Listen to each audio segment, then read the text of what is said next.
রাধারানী রাধারানী নামে এক বালিকা মহেশের হ্রদ দেখতে গিয়েছিল। বালিকার বয়স 11 বর্ষ পরিপূর্ণ হয় নাই। তাহাদিগের অবস্থা পূর্বে ভালো ছিল, বড় মানুষের মেয়ে, কিন্তু তাহার পিতা নাই। তার মাতার সঙ্গে একজন জ্ঞাতির এসে মকদ্দমা হয়, সর্বস্ব লইয়া মকদ্দমাটি বিধবা হাইকোর্টে হারিল। সে হারিবা মাত্র ডিক্রিদার জ্ঞাতি ডিক্রি জারি করিয়া ভদ্রাসন হইতে উমাদেহকে বাহির করিয়া দিল। প্রায় 10 লক্ষ টাকার সম্পত্তি ডিক্রিদার সকলেই লইল।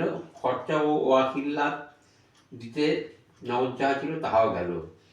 রাধারানীর মাতা অলঙ্কারাদি বিক্রয় করিয়া প্রিভি কাউন্সিলে একটি আপিল করিল, কিন্তু আর আহারের সংস্থান রইল না। বিধবা একটি কুটিরে আশ্রয় লইয়া কোনো প্রকারে শারীরিক পারিশ্রম করিয়া দিনপাত করিয়া থাকে। রাধারানীর বিবাহ দিতে পারিল না। কিন্তু দুর্ভাগ্যক্রমে রথের পূর্বে রাধারানীর মা ঘোরতর পীড়িতা হইল। যে কায়িক পারিশ্রমে দিনপাত হইত তা বন্ধ হইল, সুতরাং আর আহার চলে না। মাথা রুগ্না, যেন কাজে কাজেই তাহার উপবাস। রাধারানীর জুটিল না বলিয়া উপবাস। রথের দিন তাহার মা একটু বিশ্বাস হইল, পথ্যের প্রয়োজন হইল, কিন্তু পথ্য কোথা, কি দিবে?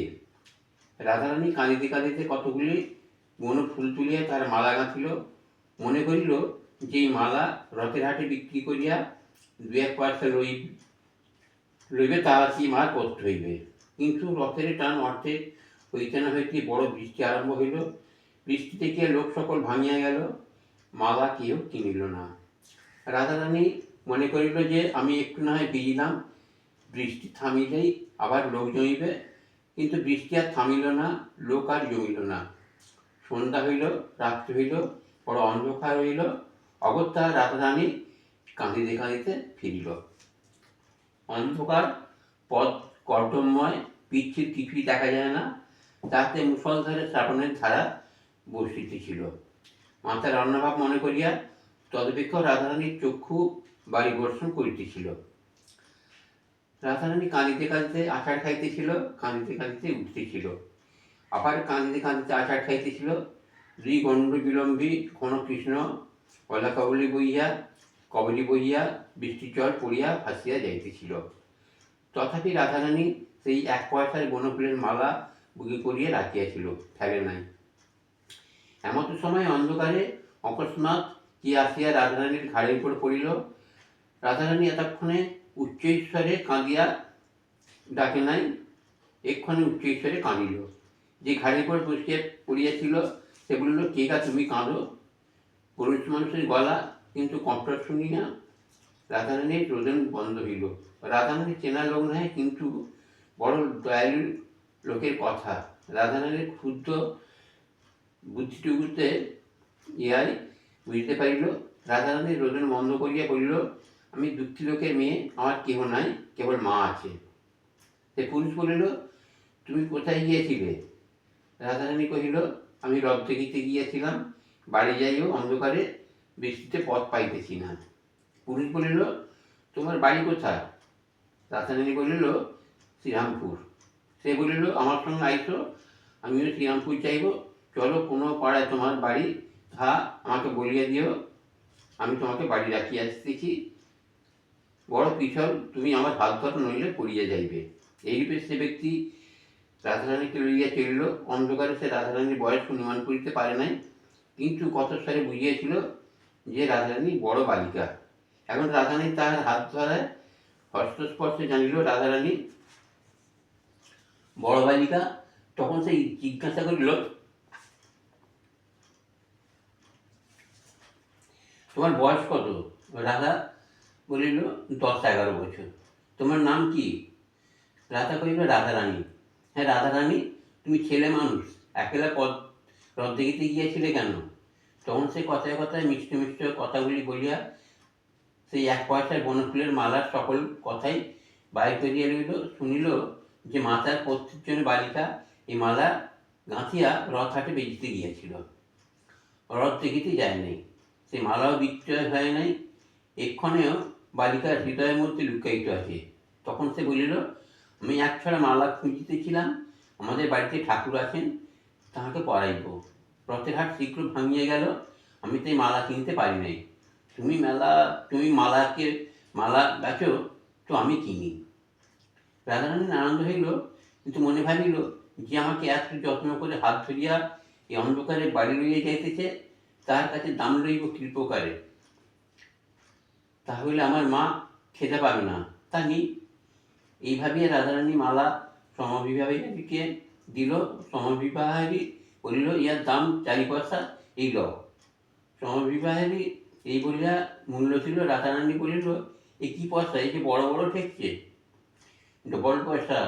দেখে দিচ্ছ না, 2টা বই তো দিই নাই। রাধা, এ তো অন্ধকারে চোখ করছে, তুমি ভুলে টাকা দাও নাই তো? না, নতুন কলের পয়সা, তাই চকচক করছে। রাধা, তা আচ্ছা, ঘরে গিয়ে প্রদীপ জেলে দেখি যে পয়সা নয়, তখন ফিরাইয়া দিব, তোমাকে সেখানে একটু দাঁড়াইতে হইবে। কিন্তু পরে তাহারা রাধারানীর মার কুটির দ্বারা উপস্থিত হইল। সেখানে গিয়ে রাধারানী বলিল, তুমি ঘরে আসিয়া দাঁড়াও, আমরা আলো জ্বালিয়া দেখি পয়সা কি টাকা। সঙ্গী বলিল, আমি বাহিরে দাঁড়িয়ে আছি, তুমি আগে ভিজা কাপড় ছাড়ো, তারপর প্রদীপ জ্বালিও। রাধারানী বলিল, আমার আর কাপড় নাই, একখানি ছিল, তাহা কাটিতে দিয়েছি, তা আমি ভিজা কাপড়ে সর্বদা থাকি, আমার জামা হয় না। আঁচলটা নিলে পরবে এখন, তুমি দাঁড়াও, আমি আলো জ্বালি। আচ্ছা। ঘরের তৈরি ছিল না, সুতরাং চালের খড় পাঠিয়া চকমুখে ঠুকিয়া আগুন জ্বালিতে হইল। আগুন জ্বলিতে কাজে কাজে একটু বিলম্ব হইল। আলো জ্বালিয়া রাধারানী দেখিল, টাকা বটে, পয়সা নহে। তখন রাধারানী বাইরে আসিয়া তল্লাশ করে দেখিল, যে টাকা দিয়েছে সে নাই, চলিয়া গিয়াছে। রাধারানী তখন বিষণ্ণ বদনে সকল কথা তার মাকে বলিয়া মুখপানে চাইয়া রইল। সকাতরে বলিল, মা, এখন কি হবে? মা বলিল, কি হবে বাছা, সে কি আর না জেনে টাকা দিয়েছে? সে দাতা আমাদের দুঃখ শুনিয়া দান করিয়াছে, আমারও ভিখারি হইয়াছি, দান গ্রহণ করিয়া খরচ করি। তাহার এইরূপ কথাবার্তা করিতেছিল, এমন সময় কে আসিয়া তাহাদের কুটিরে আগড় ঠেলিয়া শোরগোল উপস্থিত করিল। রাধারানী দ্বার খুলিয়া দিল, মনে করিয়েছিল যে সেই তিনি বুঝি আবার ফিরিয়া আসিয়াছেন। পোড়া কপাল, তিনি কেন? পোড়ামুখ কাপড়ে মিনছে। রাধারানীর মার কুটির বাজারের অনতি দূরে, তাহাদের কুটিরের নিকটেই পদ্মলোচন তাহার কাপড়ের দোকান। পদ্মলোচন খোদ পোড়ামুখ কাপড়ে মিনছে। একজনা নতুন কুঞ্জদার শান্তিপুরি কাপড় হাতে করিয়া আনিয়াছিল। এখন দ্বার খোলা পাইয়া তাহার রাধারানীকে দিল, বলিল, এই রাধারানীর কাপড়। রাধারানী বলিল, ও মা, আমার কিসের কাপড়? পদ্মলোচন, সে বাস্তবিক পোড়ামুখী কিনা তা আমরা জানি না। রাধারানীর কথা শুনিয়া বিস্মিত হইল, বলিল, কেন, এই যে একবাবু আমাকে নগদ দাম দিয়া বলিয়া গেল যে কাপড়, এখন ওই রাধারানীকে দিয়ে এসো।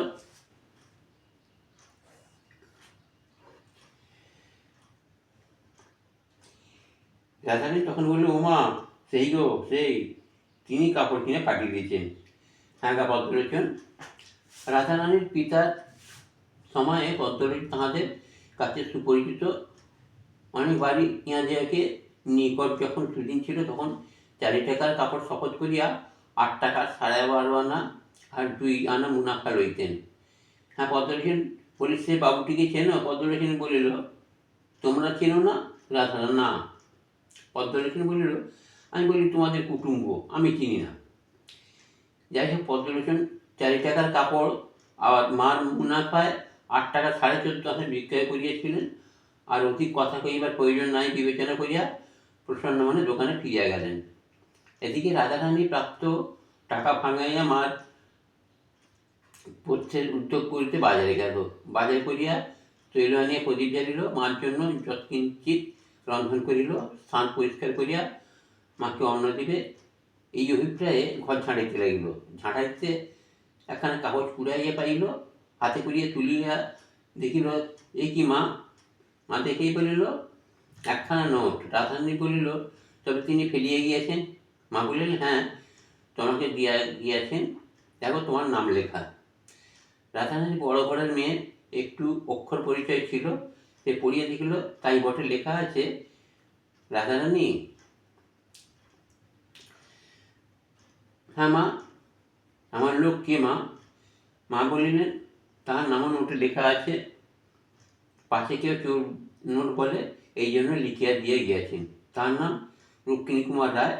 পরদিন মাতায় কন্যায় রুক্মিণী কুমার রায়ের অনেক সন্ধান করিল, কিন্তু শ্রীরামপুরে বা নিকটস্থ কোনো স্থানে রুক্মিণী কুমার রায় কেউ আছে এমন কোনো সন্ধান পাইল না। নোটখানি তাহারা ভাঙাইল না, তুলিয়া রাখিল। তাহারা দরিদ্র কিন্তু লোভী নয়।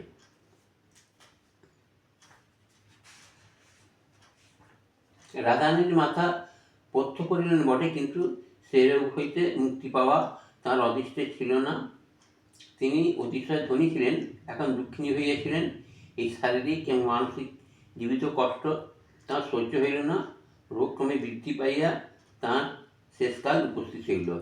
মতো সময়ে বিলাত হইতে সংবাদ আসিল যে প্রিভি কাউন্সিলের অ্যাপিল তাহার নিষ্পত্তি পাইয়াছে।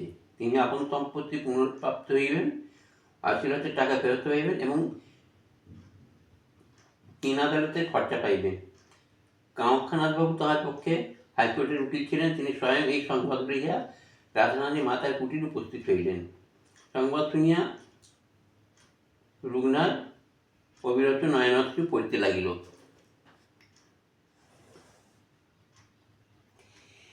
তিনি নয়নাশ্রু সংবরণ করিয়া কামাক্ষাবাবুকে কহিলেন, যে প্রদীপ নিভিয়া গিয়াছে তাহাতে তেল দিলে কি হইবে? আপনার এ সুসংবাদের পরেও আমার আর প্রাণ রক্ষা হইবে না। আমার আয়ু শেষ হইয়াছে। তবে আমার এই সুখ যে রাধারানী আর অনাহারে প্রাণত্যাগ করিবে না, তাই বা কে জানে? সে বলিল, তার এ সম্পত্তি কে রক্ষা করিবে? কেবল আপনিই ভরসা। আপনি আমার এই অন্তিমকালে আমার একটি ভিক্ষা দিন, নইলে আর কার কাছে চাইব? কামাক্ষাবাবু অতি ভদ্রলোক। তিনি রাধারানীর পিতার বন্ধু ছিলেন। রাধারানীর মাতা দুর্দশাগ্রস্ত হইলে তিনি রাধারানীর মাতাকে বলিয়াছিলেন যে যতদিন না আবির নিষ্পত্তি পায়, অন্তত ততদিন তোমরা আসিয়া আমার বিয়ে অবস্থান করো। আমি আপনার মাতার মতো তোমাকে রাখিব। রাধারানীর মাতা কাহারও অস্বীকৃত রাধারানীর মাতা তাহাতে অস্বীকৃত হইয়াছিলেন। পরিশেষে কামাক্ষাবাবু কিছু কিছু মাসিক সাহায্য করতে চাইলেন। আমার এখনো কিছু হাতে আছে, অবশ্য পেলে চাইয়া রইব। এইরূপ মিথ্যা কথা বলিয়া রাধারানীর মাতা সে সাহায্য গ্রহণে অস্বীকৃতা হইয়াছিলেন। রুক্মিণী কুমারের দান গ্রহণ করিয়া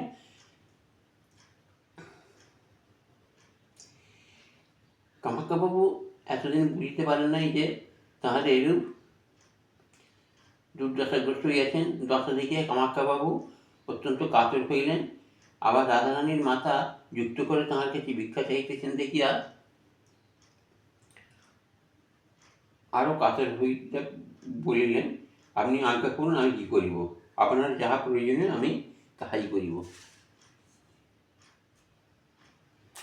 রাধারানী মাতা কহিলেন, আমি চলিলাম, কিন্তু রাধারানী রইল।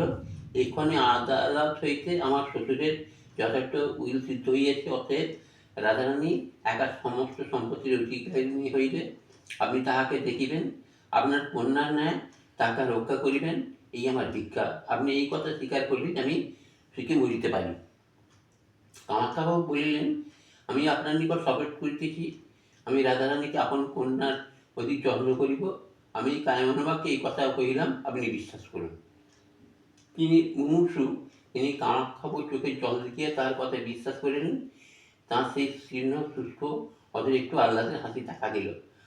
হাসি দেখিয়া কামাক্ষাবাবু বুঝলেন ইনি আর বাঁচিবেন না। কামাক্ষাবাবু তাঁহাকে বিশ্বাস করিয়া অনুরোধ করিলেন যে এক্ষণে আমার গৃহে চলুন, পরে ভরতাসন দখল হইলে আসিবেন। রাধারানী মাতার যে অহংকার, যে দারিদ্র্যজনিত, এই জন্য দারিদ্র্যাবস্থায় তাহার গৃহে যাইতে চায় নাই। এক্ষণে আর দারিদ্র্য নাই, সুতরাং আর সে অহংকারও নাই। এক্ষণে তিনি যাইতে সম্মত হইলেন। কামাক্ষাবাবু রাধারানী ও তার মাতাকে সযত্নে নিজালয়ে লইয়া গেলেন।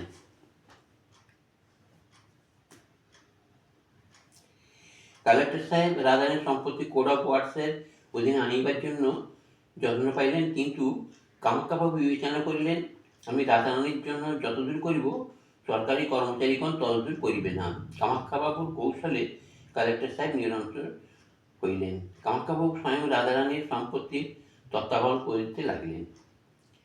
বাকি রাধারানীর বিবাহ, কিন্তু কামাখ্যাবাবু নবতন্ত্রের লোক, বাল্যবিবাহে তাহার দেশ ছিল। তিনি বিবেচনা করিলেন যে রাধারানীর বিবাহ তাড়াতাড়ি না দিলে জাতিগালা মনে করে এমন কেউ তাহার নয়। অতএব যবে রাধারানী স্বয়ং বিবেচনা করিয়া বিবাহে ইচ্ছুক হইবে তবে তার বিবাহ দিব, এই কলেজে লেখাপড়া শিখিব।